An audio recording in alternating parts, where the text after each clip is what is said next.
അദ്ദേഹത്തിന്റെ ഖബറിന്റെ അരികത്ത് വന്നിരിക്കണം. സുമ്മ യഖൂൽ, എന്നിട്ട് ആ മയ്യിത്തിനോട് ചോദിക്കണം, യാ ഫുലാൻ ഇബ്നു ഫുലാന, യാ ഫുലാൻ ഇബ്നു ഫുലാന, ഇന്നാലിന്ന പെണ്ണിന്റെ മകനായവനെ. ഉമ്മയുടെ പേര് അവിടെ പറയാം.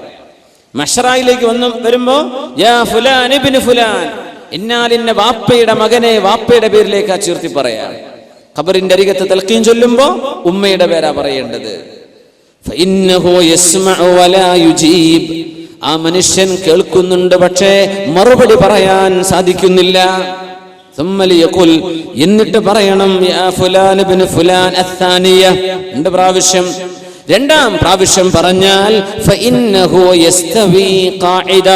അയാൾ അവിടെ ഇരിക്കും.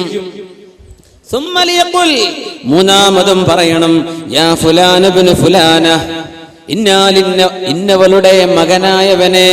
ആണാണെങ്കിൽ, പെണ്ണാണെങ്കിൽ യാ ഫുലാന ബിൻത് ഫുലാന, ഇന്നവളുടെ മകളെ. മൂന്നാമത്തെ പ്രാവശ്യം പറഞ്ഞാൽ ആ മയ്യിത്ത് തിരിച്ചു പറയുന്നുണ്ട്, അർഷദനല്ലാഹ് റഹിമകല്ലാഹ് വലാകിന്നകും ലാ തസ്മഊൻ. അല്ലാഹ് റഹ്മത്ത് ചെയ്യട്ടെ കൂട്ടരെ, ഞാൻ കേൾക്കാൻ റെഡിയാണ്, ഞങ്ങൾ പറയുന്നത് കേൾക്കുന്നില്ലല്ലോ എന്ന് അവിടെ നിന്ന് പറയും. ഈ വിളിക്കുമ്പോ ആര് പറയാ? മുത്ത് റസൂലുള്ളാഹി സ്വല്ലല്ലാഹു അലൈഹി വസല്ലം. എന്താ പറയേണ്ടത്? ഉദ്കുർ മാ ഖറജത അലൈഹി മിനദ് ദുനിയ ഷഹാദത ലാ ഇലാഹ ഇല്ലല്ലാഹ് വ അന്ന മുഹമ്മദർ റസൂലുള്ളാഹ്. ഷഹാദത്ത് ഓർത്തു വെക്കണം കേട്ടോ. വ അന്നക റളീത ബില്ലാഹി റബ്ബൻ വ ബിൽ ഇസ്ലാമി ദീനൻ വ ബി മുഹമ്മദിൻ നബിയ വ ബിൽ ഖുർആനി ഇമാമാ. ഇതൊക്കെ നീ ഓർത്തോ.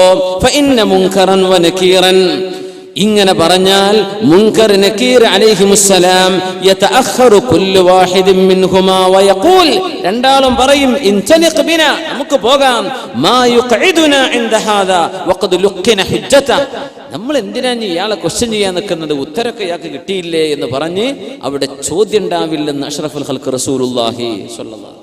ഇതാണ് നമ്മൾ തൽഖീൻ എന്ന് പറയുന്നത്. തസ്ബീത്തിന്റെ ഹദീസ് സ്വഹീഹായി വന്നത്, അല്ലാഹുമ്മ തബ്ബിത്ഹു ഇൻദ സുആൽ, അല്ലേ, അൽഹിംഹുൽ ജവാബ് ജാഫിൽ ഖബ്റ അൻ ജംബൈ. ആ ഒരു സംശയമില്ല, അൽഹംദുലില്ലാഹ്. തൽഖീനിന്റെ വിഷയത്തിലും സംശയം വേണ്ട. ആര് ഉലമാ ഇതൊക്കെ ചർച്ച ചെയ്തതാണ്. ഇതൊക്കെ ലോക ആലിമീങ്ങൾ അംഗീകരിച്ച വിഷയം എല്ലാ കാലഘട്ടത്തിലും. സുബ്ഹാനല്ലാഹ്. ഹിജറ 8-ാം നൂറ്റാണ്ടിൽ ജീവിച്ച മഹാനാണ് അല്ലാമ ഇബ്നുൽ ഖയ്യിം അൽ ജൗസിയ്യ തങ്ങൾ. ഇതൊന്നും ലോകത്താരും നിഷേധിച്ചിട്ടില്ല. അപ്പൊ നമ്മൾ നിഷേധിക്കാൻ പോകണ്ട. ഈ നിഷേധം ഇച്ചിരി ഡേഞ്ചറാണ്. അറിയാത്തത് എന്താ, എനിക്ക് മനസ്സിലായിട്ടില്ല എന്ന് പറയാം. റസൂലുള്ളാഹി സ്വല്ലല്ലാഹു അലൈഹി വസല്ലം തങ്ങൾ ഏതെങ്കിലും ഒരാളിന്റെ ജനാസയിൽ അരികത്ത് എത്തിയാൽ ആ മയ്യിത്തിനെ മറവ് ചെയ്യുമ്പോൾ പറയും, സലൂലി അഖീകുമുത് തസ്ബീത് ഫഇന്നഹുൽ ആന യുസ്അലു, അല്ലേ, നിങ്ങളുടെ സഹോദരന് വേണ്ടി തസ്ബീത് ചോദിക്കണം. അല്ലാഹുമ്മ തബ്ബിത്ഹു ഇൻദ സുആൽ, പ്രശ്നവനെ ചോദ്യം വരുമ്പോൾ കാലുകൾ ഇടറാതെ നിർത്തി കൊടുക്കണമേ. വഅൽഹിംഹുൽ ജവാബ്, ഉത്തരം നൽകണമേ. ഫഇന്നഹുൽ ആന യുസ്അലു, അവനിപ്പോൾ ചോദ്യം ചെയ്യപ്പെടാൻ പോകുകയാണെന്ന് അഷ്റഫുൽ ഖൽഖ് റസൂലുള്ളാഹി സ്വല്ലല്ലാഹു അലൈഹി വസല്ലം. നിങ്ങൾ പറഞ്ഞേക്കണം, നിങ്ങളുടെ ആ പറച്ചിൽ കൊണ്ട് ഇയാൾക്ക് ഉപകാരം ഉണ്ടെന്നല്ലേ പറഞ്ഞതിനർത്ഥം. ഇതാ നമ്മൾ മനസ്സിലാക്കുന്നത്.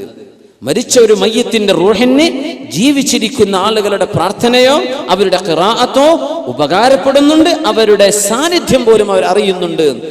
നമ്മളല്ലല്ലോ ഇതൊന്നും അറിയിക്കുന്നത്. ആരാ അറിയിക്കുന്നത്? അല്ലാഹു ജല്ല ജലാലുഹു. പിന്നെ എന്തിനാ നമ്മൾ പേടിക്കുന്നത്? വല്ലാഹു അലാ മാ യശാഉ ഖദീർ. ഇതിനൊക്കെ പടച്ചോന് കഴിവില്ലേ? ശബീബ് ബിൻ ശൈബ റളിയല്ലാഹു അൻഹു പറയാ, എന്റെ ഉമ്മ എന്നോട് വസിയത്ത് ചെയ്തിരുന്നു മരിക്കുമ്പോ, യാ ബുനയ്യ, മോനെ, നിങ്ങൾ എന്നെ മറവ് ചെയ്താൽ എന്റെ ഖബറിന്റെ അരികത്ത് നിൽക്കണം. എന്നിട്ട് പറയണം, യാ ഉമ്മ ശബീബിൻ ഖൂലി, ഉമ്മ ശബീബ് ഇങ്ങനെ പറയണമേ, ലാ ഇലാഹ ഇല്ലല്ലാഹ്. എന്നോട് പറയാ, ഉമ്മാ ഇങ്ങനെ പറഞ്ഞേക്കണം കേട്ടോ, ലാ ഇലാഹ ഇല്ലല്ലാഹ് എന്ന് എന്റെ ഖബറിന്റെ അരികെ വന്ന് പറഞ്ഞേക്കണം. ഉമ്മാ ലാ ഇലാഹ ഇല്ലല്ലാഹ് പറഞ്ഞേക്കിൻ. എപ്പോ? മരിച്ചു കഴിഞ്ഞതിന്റെ ശേഷം. ഞാനവരെ മറവ് ചെയ്തപ്പോ ഇവരുടെ ഖബറിന്റെ അരികിൽ നിന്നിട്ട് ഞാനിത് പറഞ്ഞു. അപ്പോ ഉമ്മ ശബീബിനോട് ഞാൻ പറയാ, യാ ഉമ്മ ശബീബ് ഖൂലി ലാ ഇലാഹ ഇല്ലല്ലാഹ് സുമ്മ അൻസറഫ്ത്. ഞാൻ കഴിഞ്ഞു പോന്നു. രാത്രി ഞാൻ എൻ്റെ ഉമ്മയെ കണ്ടു, സ്വപ്നദർശനം. യാ ബുനയ്യ, മോനെ, കിത്തു അൻ അഹ്ലക് ലൗലാ അൻ തദാറകനി ലാ ഇലാഹ ഇല്ലല്ലാഹ്. മോനെ, നീ ആ കലിമത്തു ഷഹാദങ്ങ് ചൊല്ലിത്തന്നില്ലേ, അതെനിക്ക് വല്ലാതെ ഉപകാരപ്പെട്ടു മോനെ എന്ന് ഉമ്മ എന്നോട് പറഞ്ഞുവെന്ന് മഹാനായ പണ്ഡിതൻ ഷബീബ് ഇബ്നു ശൈബ റളിയല്ലാഹു അൻഹു താബിഈങ്ങളിൽ പ്രമുഖനാണ്. സുബ്ഹാനല്ലാഹ്. അവരൊക്കെ അങ്ങനെ വസിയത്ത് ചെയ്തിട്ടുണ്ട്. നമ്മൾ ആ പാതയിലേക്ക് നീങ്ങുക, ആ പാതയിലൂടെ ചരിക്കുക. ഇൻഷാ അല്ലാഹ് അവിടെ നമുക്ക് വിജയമുണ്ട്. അള്ളാഹു വിജയം നൽകുമാറാകട്ടെ. ജീവിച്ചിരിക്കുന്ന ഒരു മനുഷ്യൻ ഒരു സ്വപ്നം കണ്ടാൽ ആ സ്വപ്നം യാഥാർത്ഥ്യമായി പുലരുന്നത് സ്വപ്നത്തിൽ പറഞ്ഞു കൊടുത്തു, അത് സത്യമായി പുലരുന്നു. അങ്ങനെ സംഭവിക്കുമോ? സുബ്ഹാനല്ലാഹ്. പരിശുദ്ധ ഖുർആൻ പറയാണ്, അല്ലാഹു യതവഫൽ അൻഫുസ ഹീന മൗതിഹാ. മരിക്കുന്ന സമയം ഓരോ ആത്മാവിനെയും അല്ലാഹു പിടിച്ചുവെക്കും. വല്ലതീ ലം തമുത് ഫീ മനാമിഹാ. സ്വപ്നത്തിൽ മരിക്കാത്ത, സ്വപ്നത്തിൽ മരണം സംഭവിക്കാത്ത ആളുകളുടെയും റൂഹിനെ അല്ലാഹു പിടിച്ചു വെക്കുന്നുണ്ട്. ഫയുംസികുല്ലതി ഖളാ അലൈഹൽ മൗത വയുർസിലുൽ ഉഖ്റാ ഇലാ അജലിൻ മുസമ്മാ. സ്വപ്നദർശനം നടക്കുമ്പോൾ റൂഹിനെ അല്ലാഹു ഏറ്റെടുക്കുന്നുണ്ട്. മരിച്ചുപോയ ആളിന്റെ മരിച്ച ആളിന്റെ റൂഹിനെയും അല്ലാഹു എടുക്കുന്നുണ്ട്. പക്ഷേ സ്വപ്നദർശനം കണ്ടുകൊണ്ടിരിക്കുന്നവന് ജീവൻ തുടരണം എന്ന് അല്ലാഹു തീരുമാനിക്കുമ്പോ മരണം സംഭവിക്കണമെന്ന് അല്ലാഹു തീരുമാനിച്ച റൂഹിനെ പറഞ്ഞുവിടാതെ അല്ലാഹു പിടിച്ചു വെക്കുന്നു. അപ്പോഴാണ് ഉറക്കത്തിൽ മരണം സംഭവിക്കുന്നത്. വയുർസിലുൽ ഉഖ്റാ. എന്നാൽ മരണം സംഭവിക്കണമെന്ന് അല്ലാഹു തീരുമാനിച്ചിട്ടില്ലാത്തവ അവയെ ഇലാ അജലിൻ മുസമ്മാ, ഒരൽപകാലം കൂടെ ജീവിക്കാൻ അല്ലാഹു ആ റൂഹിനെ പറഞ്ഞു വിടുകയാണ്. ഇന്ന ഫീ ദാലിക ലആയാതിൻ, ഇതിലൊക്കെ ദൃഷ്ടാന്തങ്ങളുണ്ടല്ലോ, ലിഖൗമി യതഫക്കറൂൻ, ചിന്തിക്കുന്ന ആളുകൾക്ക് ഇതിൽ ധാരാളം പാഠങ്ങളുണ്ടല്ലോ. സുബ്ഹാനല്ലാഹ്. ജീവിച്ചിരിക്കുന്ന ആളുകളുടെ റൂഹുകൾ, മരിച്ചു കിടക്കുന്ന ആളുടെ റൂഹുകൾ, ഇവകൾ പരസ്പരം കണ്ടുമുട്ടുമോ ഇല്ലയോ? ആ കണ്ടുമുട്ടലിൽ എന്തെങ്കിലും അനുഭവങ്ങൾ ഉണ്ടായാൽ പ്രത്യക്ഷ ജീവിതത്തിൽ അത് കാണാൻ പറ്റുമോ ഇല്ലയോ? ഇൻഷാ അല്ലാഹ് ആ ഭാഗങ്ങളാണ് ഇനി നമ്മൾ പഠിക്കാൻ പോകുന്നത്. സഈദ് ബിൻ മുസയ്യിബ് റളിയല്ലാഹു അൻഹു മുഹദ്ദിസാണ്, ഫഖീഹാൻ, തസൗഫിന്റെ ആലിമാൻ.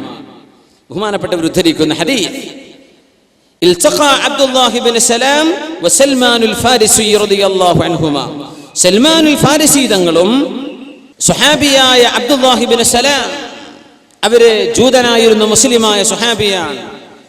രണ്ടാളും മറ്റേയാളോട് ഓരോരുത്തരോടും വസീയത്ത് ചെയ്യുക, നമ്മളിൽ ആരാണോ മരിച്ചു പോകുന്നത് ആ മരിച്ച ആൾ ജീവിച്ചിരിക്കുന്ന ആളോട് എന്തൊക്കെ കണ്ടു എന്ന് പറഞ്ഞിരണം കേട്ടോ. നമ്മൾ നേരത്തെ ഔഫ് റളിയല്ലാഹു അൻഹുവിന്റെയും സഅബ് തങ്ങളുടെയും ചരിത്രം പറഞ്ഞ പോലെ പറഞ്ഞിരണം കേട്ടോ. ചോദിച്ചു, അങ്ങനെ നമുക്ക് പറഞ്ഞുതരാൻ കഴിയോ? ജീവിച്ചിരിക്കുന്ന ആളിനെ മരിച്ചുപോയ ആളുടെ റൂഹിനെ വന്ന് പറഞ്ഞുതരാൻ പറ്റുമോ? നഅം, പറയാൻ പറ്റും. അർവാഹുഹും ഫിൽ ജന്നതി തദ്ഹബു ഹൈതു തശാ. അവരുടെ ആത്മാക്കൾ സ്വർഗ്ഗലോകത്താണ്, എങ്ങോട്ട് പോകണമെങ്കിലും അവർക്ക് പോകാം. രണ്ട് വിഷയം മനസ്സിലാക്കണം. ഒന്ന്, അള്ളാഹു ശിക്ഷ വിധിച്ച റൂഹുകളുണ്ട്, അവർക്ക് ഈ പണി പറ്റില്ല, അവർക്ക് ശിക്ഷയിലാണ്, അവർക്ക് പുറത്തു പോകാൻ പറ്റില്ല. പക്ഷേ അള്ളാഹു നിഅമത്ത് കൊടുക്കുന്ന, ആസ്വാദനം കൊടുക്കുന്ന റൂഹുകളുണ്ട്. ആ റൂഹുകൾ പറന്നു നടക്കുകയാണെന്ന് ഒരുപാട് ഹദീസുകളിൽ കാണാൻ പറ്റും. അവകൾക്ക് ഉദ്ദേശിച്ചിടത്തേക്ക് പോകാൻ പറ്റും. ഫമാത ഫുലാനുൻ ഫലഖിയഹു ഫിൽ മനാം. അങ്ങനെ ഒരാൾ മരിച്ചു, മറ്റേ ആള് പറഞ്ഞു കൊടുക്കുകയാണ്, തവക്കൽ വഅബ്ശിർ ഫലം അറ മിസ്ല തവക്കുലി ഖത്ത്. സൽമാൻ അള്ളാഹുലേക്ക് തവക്കുലാക്കിക്കോ. അള്ളാഹുലേക്ക് കാര്യങ്ങൾ അങ്ങ് ഏൽപ്പിച്ചപ്പോ അതിലും പ്രതിഫലം കിട്ടുന്ന മറ്റൊന്ന് വേറെ ഇല്ല കേട്ടോ, അതെനിക്ക് നന്നായി ഉപകാരപ്പെട്ടുവെന്ന് കൂട്ടുകാരനോട് പറഞ്ഞു കൊടുത്തു എന്ന് സഈദ് ബിൻ മുസയ്യിബ് റളിയല്ലാഹു അൻഹു, രണ്ട് സ്വഹാബിമാരുടെ ചരിത്രം പറയാം.